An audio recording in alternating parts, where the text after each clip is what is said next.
Exporting data from Dockhopper. Dockhopper has been created with two ideas in mind. First, allowing you to integrate as much data as you can in the simplest possible way. Second, never to feel imprisoned by Dockhopper. You always have the possibility to export all of the data you have created very easily in just one click. So to export data from Dockhopper, there are basically two ways. First is to select one folder anywhere in the hierarchy, for example, the one which we just created, the new folder one. Right click and select export full content of folder. What you do is then in this form select a destination, like for example we could decide that the desktop destination is really good for us. So once we are happy with our choice, we click on the export button, we wait a little bit, and all the files that we have integrated into Dockhopper are now currently being exported to our desktop. If you want to go on our desktop and check, they are going to be copied over there. So this is one way of proceeding to export data.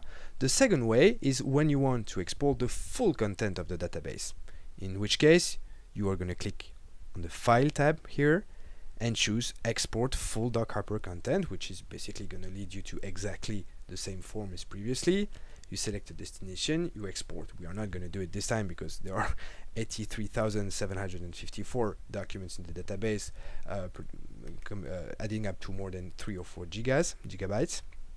So that's a lot of data and would take a lot of time. Of course, Dockhopper, before starting the export, checks that there is enough space on your destination. So this takes a little while.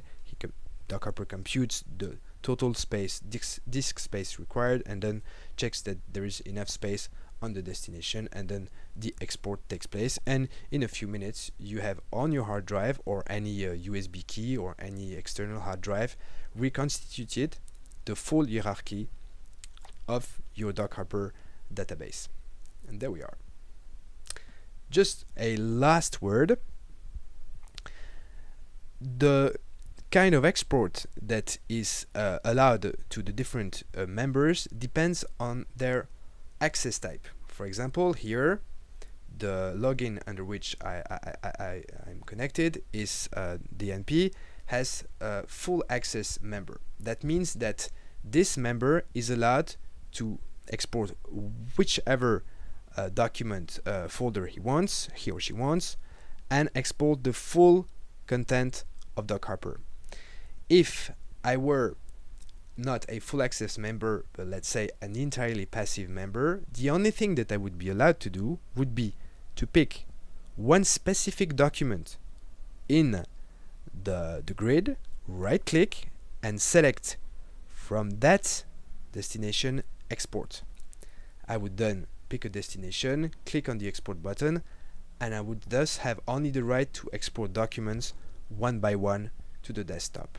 That's more or less everything there is to know about the export of data from Dockhopper to your computer.